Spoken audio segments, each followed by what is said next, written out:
안녕하세요. 여러분의 투자를 성공으로 이끌어드릴 필승입니다. 오늘은 길고 긴 리플과 SEC의 소송 관련 내용을 오랜만에 한번 얘기해 보려고 해요. 지금 리플이 상승 추세에 접어들었는데요. 그리고 거기에 대한 이유는 법정 승소 때문에 리플이 힘을 잃고 있다는 것에 대해서 좀 알아볼 건데요. 이번에 아마 여러분들께서 많이 아실 것 같은데 미국 캘리포니아주에서 리플 증권성 판단에 대한 재판이 열렸었죠. 그런데 필립스 해밀턴 판사가 소송을 재판으로 진행하도록 허용했지만 XRP의 증권 등록에 대한 이 4가지 주요 주장을 기각한 중대한 법적 승리를 발표했죠. 그렇기 때문에 일단 첫 번째로 2023년 7월 달에 토레스 판사가 리플의 부분 승소로 리플이 증권성을 가진다에 대한 SEC의 주장에 대해서 부인을 하는 판결을 내렸었고, 지금 이것이 선례로 남아서 지금 확정적으로 판결이 남아져 있는 것이 바로 이 캘리포니아에 대한 판결이죠. 그래서 지금 이게 어떤 식으로 진행되고 있냐면, 리플의 최고 법률 책임자 스튜어트 알데로티가 분명히 말하면 CA 판사는 리플이 연방증권법을 위반했다는 모든 주장을 기각했다.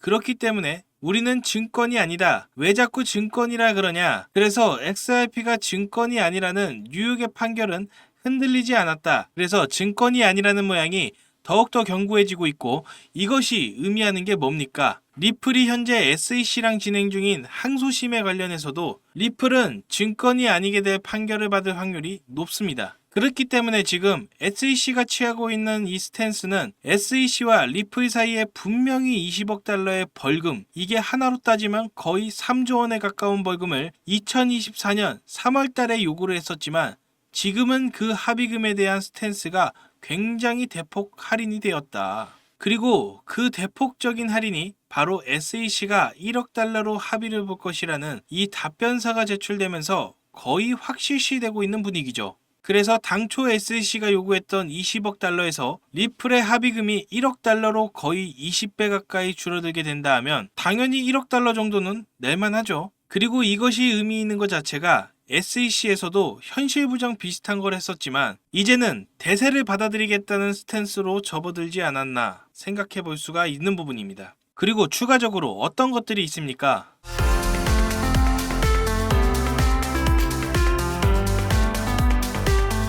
이번에 SEC에서 이더리움 ETF를 승인하기 직전에 이더리움 개발 컨센시스에 대해서 웰스 노티스를 발부했었습니다. 이 웰스 노티스를 발부했다는 건 곧 기소를 들어가겠다는 말입니다. 우리가 기소로 들어갈 거니까 너희는 뭐 할 말 있으면 해라라고 발부하는 게 바로 이 웰스 노티스인데, 그래서 이게 5월 말에 퍼졌던 거고 SEC가 말 그대로 이더리움 업계를 탈탈 털고 있었는데, 그렇기 때문에 이더리움 ETF 승인이 불가능할 거라고 대다수 사람들이 생각했었는데, 그래서 대대적으로 조사에 들어갔었습니다. 웰스 노티스가 탈중앙화 플랫폼인 트레이드 스테이션 이더리움 생태계의 최대 탈중앙화 거래소 유니스왑과 그리고 이더리움 인프라 개발사 컨센시스, 그리고 심지어 이더리움의 증권 해당 여부를 판단하기 위해서 이더리움 재단까지 조사를 다 들어갔었어요. 그렇기 때문에 우리는 이더리움이 끝난 줄 알았습니다. 이더리움이 증권성이 확실하다면 사실 리플도 증권성이 확실하게 될 가능성이 높습니다. 여기에 대해서 이더리움과 리플의 증권성이 어떻게 이어지냐면 바로 SEC 전 기업금융국장의 힘먼 연설 때문에 그랬어요. 이때까지 리플이 증권이 아니다라고 주장하는 이유 중에 하나가 바로 힘먼 때문이었는데, 힘먼이 어떻게 말했었냐면 이때까지 이더리움은 증권이 아니다. 그런데 리플은 증권이다라고 말을 함으로써 실제로 이더리움 같은 경우에도 투자 모금이 ICO로 굉장히 많이 추진했는데, 이더리움을 증권이 아니라고 리플은 증권이라고 한다는 게 되게 어불성설이죠.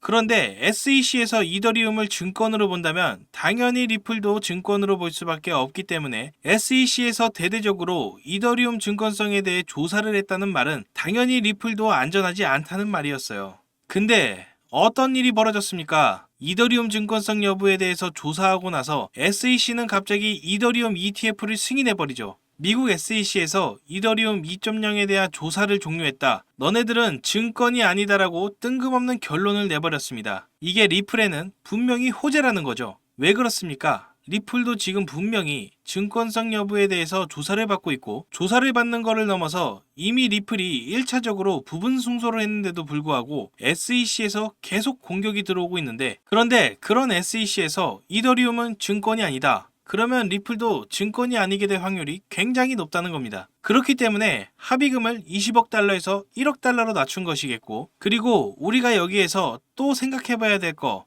중요한 거 한 가지는 이더리움이 증권이 아니래. 그래서 어떤 일이 벌어졌어요? 미국 SEC에서 이더리움 현물 ETF 상장을 승인했단 말이에요. 이게 또 5월 말이에요, 여러분. 그러니까 지금 SEC에서 벌이고 있는 행동이 뭐냐면 5월 말에는 SEC에서 이더리움 증권성 여부가 있다면서 탈탈 털겠다고 했는데 뜬금없이 이놈들이 똑같은 5월 말에 SEC 이더리움 현물 ETF 상장을 승인해버렸네. 이거 뭐야? SEC에서 진짜 거의 기관의 역할을 한다는 거예요. 세력의 역할을 해주고 있어요. 얘네들이 이더리움 증권에 대해서 조사를 들어가겠다고 하면 사람들이 이더리움 물량 다 털어버리겠죠. 그런데 갑자기 이더리움에 대한 ETF를 승인한다. 이더리움 가격은 떡상을 하겠죠. 그러면 SEC 입장에서 뭡니까? 저점에서 이더리움을 잡을 수 있게 도와준 거예요. 여러분들이 분명히 SEC가 미국의 기관들과 협업을 하고 있다는 그런 의심에 대해서는 반드시 생각해 볼 필요가 있다고 생각을 합니다.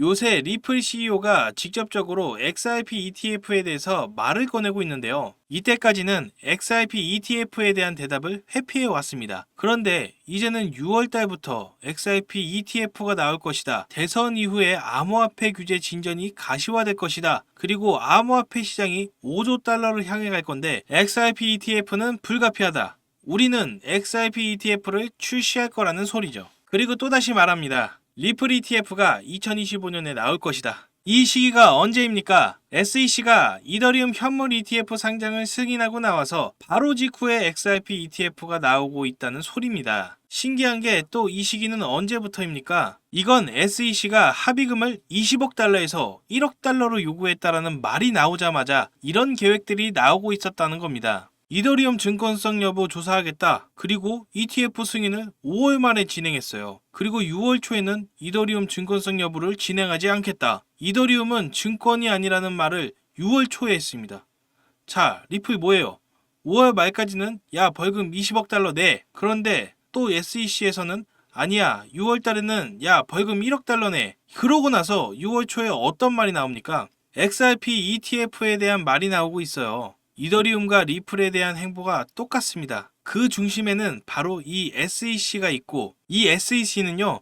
이더리움과 리플에게 세력적인 역할을 해주고 있다는 점에 의심을 충분히 해볼 필요가 있습니다. 그런 입장에서 이 리플이 분명히 비상할 거라고 생각하고 있습니다. 여러분들께서 제 주관적인 인사이트를 믿지 않으셔도 됩니다. 이거는 말 그대로 주관적이긴 하지만 제가 여러분들에게 드린 팩트들을 한 번씩 생각해 보시고 공부를 해보셨으면 좋겠습니다. 당연히 공부는 필수입니다. 그럼 마지막으로 저희 구독자분들을 위해 특별한 선물을 하나 준비했습니다. 코인 투자에 어려움을 느끼시는 분들에게 도움이 되는 내용이니 아주 잠깐 1분 정도만 집중해서 들어주세요. 처음 주식 접하셨을 때 그 용어와 개념들이 낯설고 어렵진 않으셨나요? 코인으로 돈을 벌었다고 하는 사람들 보면 정말 감이 좋아서 돈을 벌었을까요? 주식과 코인으로 돈을 번 건 다들 코인에 대해서 분석하고 공부했기 때문에 돈을 번 겁니다. 처음 코인 해보시는 분들 보면 다들 알잖아요. 인터넷에 혹은 지인에게 추천받아서 산 코인들 얼마나 오르겠습니까? 그렇게 몇천 원 몇만 원 오르는 거 가지고 이득 봤다고 말할 수 없죠.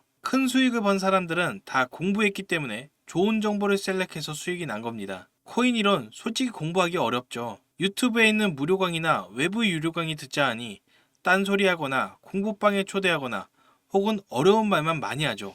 제가 준비한 선물은 바로 코인에 대한 책입니다. 코인을 처음 시작할 때 배운 내용들이 하나하나 잘 정리된 책이에요. 현재 인터넷에 판매되고 있는 책인데 제가 공부할 때 너무 도움이 되어서 저를 믿고 따라주시는 분들에게 선물해 드리려고 해요.